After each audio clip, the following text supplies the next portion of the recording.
Bismillahirrahmanirrahim. My name is Dr. Sam Ashfaq, and in this video I am going to discuss about important instruments for IOSP. तो यहाँ पे हम discuss करेंगे कि आपने instruments को कैसे आइडेंटिफाई करना है और उनके कुछ इंपॉर्टेंट यूजेस। तो यहाँ पे मेन चीज़ हमारे फोकस होगा वो होगा कि आपने उनको आइडेंटिफाई कैसे करना है। जो आप यूजेस है आप उनको बुक से पढ़ सकते हैं, आप उनको नेट से पढ़ सकते हैं। ठीक है, तो सबसे पहले हमारे पास क्या है, केराटोम। ठीक है, इसको एंगुलर केराटोम भी कहते हैं। केराटोम कहाँ यूज होता है? Keratome is use to make an incision करवी इंसिजन कॉर्नियोसेक्युलर इंसिजन देने के लिए इस्तेमाल होता है। सबसे पहले जो इंसिजन हम देते हैं ना, जिसको ट्रिपल इंसिजन भी कहते हैं, इंसिजन देते हैं हम 11 ओ क्लॉक पोजिशन पे देते हैं एट द कॉर्नियोसेक्युलर जंक्शन। ठीक है, ये कॉर्निया में देते हैं नियर द जंक्शन। ठीक है, जिससे हम एंटर करते हैं इन द एंटीरियर चैम्बर। ठीक है, कॉर्निया में इंसिजन देते हैं क्योंकि कैराटोम, जहाँ भी कैराटोम का लफ्ज होता है कैरा से रिलेटेड होता है कॉर्निया। तो ये हमको इंसिजन दी हमने, ट्रिपल इंसिजन दी कॉर्निया में, और वहाँ से हम एंटीरियर चैम्बर में एंटर हो जाते हैं। This is side port blade. ठीक है, 15 डिग्री ब्लेड भी कहते हैं। तो साइड पोर्ट ब्लेड है ये। और ये क्या होता है, जिस तरह हमने बात की कि पहले कैराटोम है वो फर्स्ट इंसिजन देता है। ठीक है, जो सेकंड इंसिजन है ना, जो साइड पोर्ट है, मतलब नाम से पता चल रहा है कि साइड पोर्ट, वो हम इसे देते हैं। ठीक है, ये जो है ना, इसे हम सेकंड इंसिजन देते हैं almost perpendicular to the first incision. ठीक है, और वहाँ से हम अपना साइड पोर्ट मतलब सेकंड एंट्री पॉइंट बनाते हैं ड्यूरिंग फेकोइमल्सिफिकेशन। इसे स्कैल्पल हैंडल। ठीक है, स्कैल्पल हैंडल है जिसमें आप ये जो ब्लेड है इसको फिट करते हो आप इसमें, और फिर डिफरेंट इंसिजन्स जहाँ पे आपने देनी होती है वहाँ पे आप इसको यूज़ करते हो। फॉर एग्जांपल डेक्रायोसिस्टोराइनोस्टोमी में यूज़ होती है, मतलब वहाँ पे हमने जो मीडियल इंसिजन देनी होती है। ठीक है, डेक्रायोसिस्टोराइनोस्टोमी में यूज़ हो गया। डाइसेक्शन ऑफ ट्रीजियम यूज़ होता है। इसके अलावा इंसिजन इन मतलब जो क्लेजियन में जब हमने करनी होती है इंसिजन एंड क्यूरिटाज, तो उसमें जो फर्स्ट इंसिजन देनी होती है हमने वर्टिकल इंसिजन देते हैं, तो वो भी इसी तरह इससे देते हैं, मतलब जो हमने ब्लेड लगाया है। Now this is eyelid eyelid this is eyelid speculum. ठीक है, ये सिंपल आई स्पेक्यूलम है। और इसका फंक्शन क्या होता है कि डिफरेंट आई ऑक्यूलर सर्जरीज है ना, जो उसमें ये आईलिड्स को होल्ड करने के लिए यूज होता है। डिफरेंट टाइप्स का होता है। ठीक है, यूनिवर्सल आई स्पेक्यूलम होता है, इसके अलावा गार्डेड आई स्पेक्यूलम होता है, वाइट स्पेक्यूलम होता है। तो डिफरेंट टाइप्स के होते हैं ये जो है ना आई स्पेक्यूलम्स। तो वो एज पे डिपेंड करता है उसका साइज। इसी तरह ना उसके उसकी कौन सी शेप हमने यूज़ करनी है, कौन से, वो डिपेंड करता है उसकी ओक्यूलर सर्जरीज पे। तो डिफरेंट ओक्यूलर सर्जरीज है ना, उसमें आपने आईलिड्स को होल्ड करना होता है। ठीक है, ताकि अपना व्यू बना सको। तो उसमें आई स्पेक्यूलम्स यूज होती हैं, डिफरेंट टाइप्स हैं, उनके आप नाम याद कर लें। ठीक है, फिर ये आती है हमारे पास आर्टरी फोर्सेप्स। इसका मेन फंक्शन क्या होता है? आर्टरी फोर्सेप का मेन फंक्शन होता है कि ये लाइगेट करने के लिए यूज़ होती है, आर्टरी को क्लैम्प करने के लिए यूज़ होती है फॉर हीमोस्टेसिस। ठीक है, ताकि एक्सेसिव ब्लीडिंग से आप रोक सको। इसके अलावा ये डिफरेंट टिश्यूज़ को होल्ड करने में भी यूज़ हो सकती है एज अ सेकेंडरी रोल। ठीक है, उसमें क्या रहता है कि to hold the muscle stump during the enucleation. इसके अलावा as an to make irrigating cystotome, मतलब जो 24 गेज नीडल से हम सिरिंज से हम सिस्टोटोम बनाते हैं ना, तो उसको बनाने में भी इसका इस्तेमाल होता है। ठीक है, तो मेन इसका फंक्शन क्या है? हेमोस्टेसिस। इसके अलावा लेटरल कैंथस को डिस्ट्रॉय करने के लिए यूज़ होता है इन लेटरल कैंथोटमी। ठीक है, तो इसमें इसको ना आपने डिफ्रेंशिएट कैसे करना है उससे, नीडल होल्डिंग से। कि यहाँ पे अगर आप देखो तो ये स्ट्रेट स्ट्राइक। ठीक है, ये स्ट्रेट स्ट्राइएशन है। और अगर आप इसको क्या कहते हैं, अगर इसको आप उसमें जाओगे नीडल होल्डिंग में, उसमें क्या होता है, क्रॉस स्ट्राइएशन होती है। ठीक है, उसमें ये क्रॉस लगे होंगे ऐसे करके क्रॉस। यहाँ पे आप देखो ये स्ट्रेट लाइन्स है। ठीक है, बाकी वो सेम होती है, वो टोटल सेम होता है। This is superior rectus holding forceps. ठीक है, ये सुपीरियर रेक्टस मसल को होल्ड किया जाता है इससे। ठीक है, इससे सुपीरियर रेक्टस मसल को होल्ड करेंगे और फिर उसके नीचे से ब्राइडल फ्यूचर को पास करने के लिए यूज़ होता है।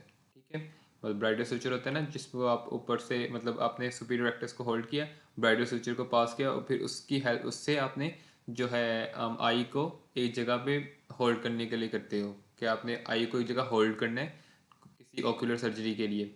ठीक है, तो उस दौरान आपने सुपीरियर रेक्टस से ब्राइडल सूचर पास करते हो और फिर आई को एक जगह होल्ड करके रखते हो।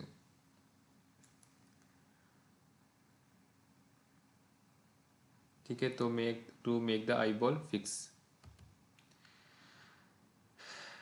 Now this is McPherson forceps. McPherson forceps और दूसरा है, ये है उट्राटास फोर्सेप। ठीक है, इन दोनों में इसको कैप्सुलर एक्सिस फोर्सेप भी कहते हैं। इन दोनों में डिफरेंशिएट कैसे करना है, अगर आप यहाँ पे देखो दोनों सेम है, दोनों में ना यहाँ पे देखें आप एंगुलेशन है, इसमें भी एंगुलेशन है, इसमें भी एंगुलेशन है। लेकिन डिफरेंस क्या है कि ना इसमें जो इसके एंड है ना, यहाँ पे कोई तुथ नहीं है। ठीक है, यहाँ पे आप देखो कोई तुथ नहीं है। लेकिन अगर आप इसका देखो, इससे देखो यहाँ पे मैग्नीफाई करके दिखाया हुआ, तो यहाँ पे तुथ है, क्योंकि ये कैप्सुलर एक्सिस में यूज होता है। तो इसने ना वहाँ से जो एंटीरियर कैप्सूल है उसको कट करना होता है और उसकी कैप्सुलर एक्सिस करनी होती है।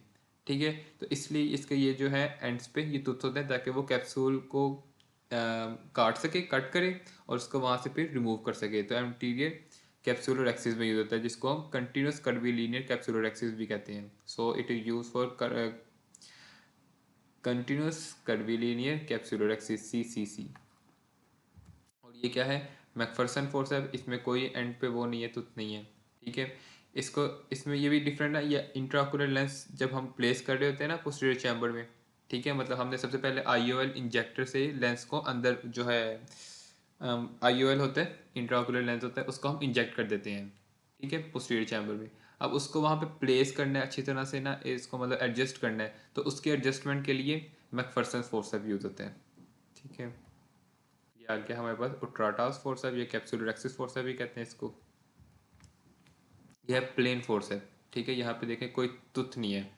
ठीक है, प्लेन फोर्स है। और ये दूसरा क्या है, ये भी सेम वैसा ही है, लेकिन इसमें क्या है, यहाँ पे तुथ होता है। ठीक है, तो इसमें क्या है कि ये डिफरेंट टिश्यूज़ को होल्ड करने के लिए इस्तेमाल किया जाता है। ठीक है, टिश्यूज़ को होल्ड करना है, लाइक बल्बर कंजंक्टिवा को होल्ड करना होगा, इसके अलावा स्क्लेरा को होल्ड करना है। यस, कभी कभी सूचरिंग के दौरान भी इस्तेमाल होता है कि आपने सूचरिंग करनी है, तो एक इससे टिश्यू को, आपने किसी टिश्यू को होल्ड किया और सूचरिंग कर रहे हो। ठीक है, तो इस तरह। और ये कौन सा आ गया, तुथ फोर्स है। ठीक है, तो इसके भी ऑलमोस्ट वही फंक्शन है, लेकिन ना जो है ना, लाइक कंजंक्टिवा जो डेलिकेट स्ट्रक्चर्स हैं उनको मेनली जो है वो इससे होल्ड किया जाता है। ठीक है, क्योंकि इसमें यहाँ पे ये प्लेन है ना, तो ये दस डैमेज करेगा। तो ये जो है इसमें यहाँ पे तुथ है, हालांकि इसकी ग्रिप अच्छी होगी, लेकिन ये डैमेज कर सकता है, इसलिए जो डेलिकेट स्ट्रक्चर्स है ना उनको हम प्लेन से होल्ड करते हैं। ये एपिलेशन फोर्स है। ठीक है, सिंपल नाम से पता चला है कि it is use for epilation like in trichiasis. उसमें क्या होता है कि जो मिस डायरेक्टेड आईलैशेज हैं उनकी एपिलेशन की जाती है एज अ ट्रीटमेंट, तो उसमें इस्तेमाल किया जाता है। This is Claisen clamp and this is Claisen scoop. ठीक है, इसका क्या फंक्शन है कि Claisen clamp along with Claisen scoop इस्तेमाल होता है in the incision and curettage, और इंसिजन और ड्रेनेज कह लें या क्यूरेटाज कह लें, मेनली क्यूरेटाज किया जाता है।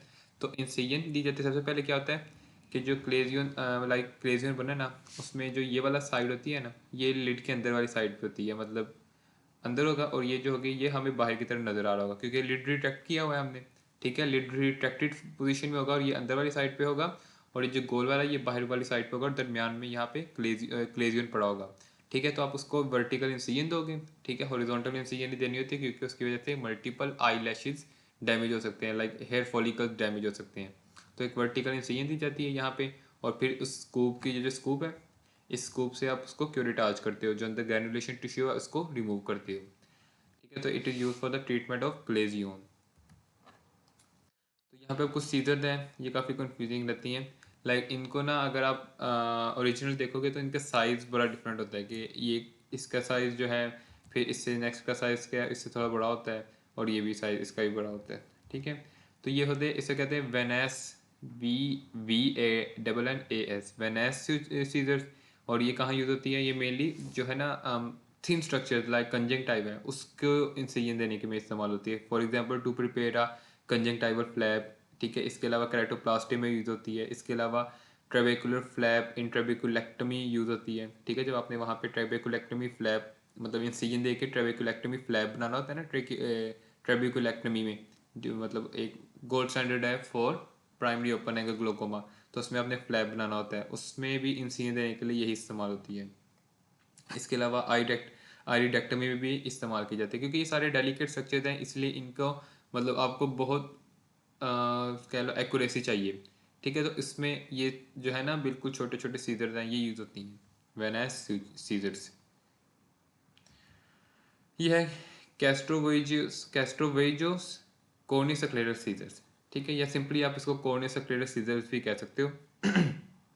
तो ये कहाँ यूज़ होगी, नाम से पता चल रहा है कि ये कॉर्निसक्लेरल इंसिजन्स है जो उनको बड़ा करने के लिए इस्तेमाल होती है। फॉर एग्जांपल जब आप इंट्रा कैप्सूलर करते हो, इंट्रा कैप्सूलर कैटरेक्ट एक्सट्रैक्शन करते हो, तो उसमें क्या होता है कि आप सबसे पहले एक इंसिजन देते हुए द हेल्प ऑफ केराटोम, अगर आपने उस इंसिजन को इनलार्ज कर देना तो आप इसकी मदद से ये जो कॉर्निसक्लेरल सीजर्स है इनकी हेल्प से उस इंसिजन को इनलार्ज करते हो। ठीक है, उसको आगे की तरफ एक्सटेंड करके लेके जाती हो।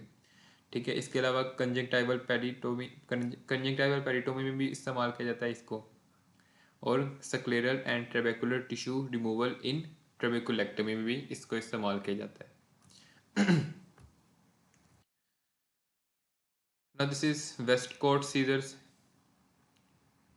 This is tenotomy forcep, I think tenotomy forcep भी कहते हैं इसको, फोर्सेप आई थिंक या सीजर्स कहते हैं, तो आई थिंक सीजर पर के सीजर कहना बेहतर होगा कि टेनोटमी सीजर्स। ठीक है, टेनोटमी सीजर्स का क्या फंक्शन है कि जो स्क्विंट सर्जरीज की जाती है ना, स्क्विंट सर्जरीज दो टाइप की होती हैं, कुछ होती हैं जिनमें मसल स्ट्रेंथनिंग होती है और कुछ होती है मसल वीकनिंग। स्ट्रेंथनिंग में तो आपको पता है कि रिजेक्शन आ जाती है, इसके अलावा उसमें टकिंग आ जाती है और उसमें एडवांसमेंट आ जाती है। जो वीकनिंग प्रोसीजर्स है ना उनमें आ जाती है हमारे पास सब मोस्ट इंपॉर्टेंट रिजेक्शन, इसके अलावा टिनोटमी और मायोटमी। तो टिनोटमी में ये इस्तेमाल की जाती है tenotomy scissors. This is thermal cautery use for the cauterization of blood vessels. This is a IOL dialer. ठीक है, ये जाके आगे से ऐसे है। ठीक है, अगर आपको मैं दिखाऊं ये, तो ये है लेंस चॉपर। ठीक है, इसमें आप देखो सेम वैसा होता है, लेकिन यहाँ पे इसका ये आप देखो। ठीक है, और जो दूसरा हमारे पास डायलर है उसमें ये देख लो। ठीक है, इन दोनों में ये डिफरेंस है। तो IOL डायलर का ये क्या फंक्शन होता है, it is use to dial the intraocular lens for the purpose of centration. ठीक है, इसके अलावा इसके फर्दर फंक्शन है, फॉर एग्जांपल आपने फेकोएमल्सिफिकेशन में देखा होगा कि आई जो हमारे पास हाइड्रोडाइसेक्शन करने के बाद सामने न्यूक्लियस नजर आ रहा है, तो उसके अंदर इसको प्लेस किया जाता है, मतलब इसका जो ये एंड है उसको न्यूक्लियस के अंदर प्लेस करके उसको घुमाया जाता है। ठीक है, to rotate the lens nucleus within the cortex. ठीक है, इसके अलावा ये लेंस को चॉप न्यूक्लियस को चॉप करने के लिए भी इस्तेमाल किया जाता है। इसके अलावा एक जो पोस्टीरियर साइनिकी बन जाते हैं ना उनको भी ब्रेक करने में इस्तेमाल किया जाता है।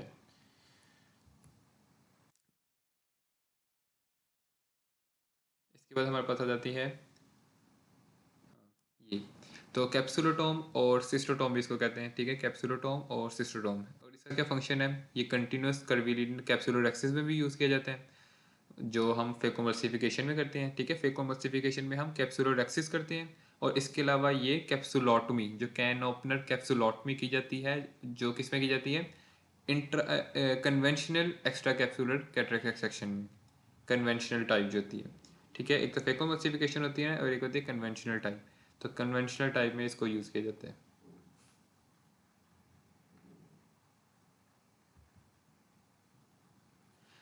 यहाँ पे अब हमारे पास आती है वायर वैक्टिस, और सिंपली इसको वैक्टिस भी किया जाता है। इसका क्या फंक्शन है कि जब जो लेंस सबलक्सेटेड होते हैं या डिसलोकेट हो जाते हैं, तो इसमें क्या करते हैं कि ना हम लाइक फॉर एग्जांपल अगर ये उसका हमें कोर्निया नज़र आ रहा है और अंदर लेंस है। ठीक है, हमने यहाँ पे इंसिजन दी जाती है, और यहाँ से इसके हेल्प से हम प्रेशर अप्लाई करते हैं ताकि जो लेंस है ना, जो सबलक्सेटेड लेंस है, वो यहाँ से मूव करता हुआ यहाँ से बाहर की तरफ को आए। ठीक है, तो it is use for the removal of subluxated और लक्सेटेड लेंस। जैसे कि मैंने पहले मेंशन किया है, ये है चॉपर। ठीक है, लेंस चॉपर सिंपल कह लें बेशक, तो मतलब नाम से पता चला है कि it is use for the chopping of lens. Iris repositor. ठीक है, आइरस रिपोजिटर नाम से पता चल रहा है कि it is use for the रिपोजिशनिंग of iris. ठीक है, इसके अलावा इसके मतलब मतलब मोस्ट का कई काम है, लेकिन इसके ना मेन काम क्या है कि ना it use for the repositioning of iris. For example intra capsular cataract extraction में की जाती है, एक्स्ट्रा कैप्सुलर कैटरेक्ट एक्सट्रैक्शन में की जाती है इसकी, मतलब जब हमने लेंस प्लेस करते हैं ना, तो आइरस की जो पोजीशन है ना उसको मेंटेन करने के लिए, कि आइरस की जो पोजीशन को रिस्टोर करने में इसको इस्तेमाल किया जाता है। इसके अलावा आइरिडेक्टमी में भी आइरिस की रिपोजिशनिंग करने में इसको इस्तेमाल किया जाता है। और इसके अलावा इसका फंक्शन है कि it is use for the break down of adhesions in synechiae. ठीक है, तो ये मेजर फंक्शन हैं। This is a two way irrigation aspiration cannula. ठीक है, जो आपने वहाँ पे पढ़ा हुआ फैकोमल्सिफिकेशन में यूज होता है फॉर हाइड्रोडाइसेक्शन। ठीक है, this is lens spatula. This is lens expressor also known as lens hook. इसका भी फंक्शन ये क्या होता है कि ना, जो जिस आपने जब लेंस को रिमूव करना है ना, लेंस को as as a whole remove करना है, तो उसके जहाँ पे आपकी इंसिजन है ना, उसके अपोजिट साइड से आप प्रेशर अप्लाई करते हो। ठीक है, फॉर एग्जांपल यहाँ पे अगर इंसिजन है तो आप 6 o'clock पे प्रेशर अप्लाई करते हो,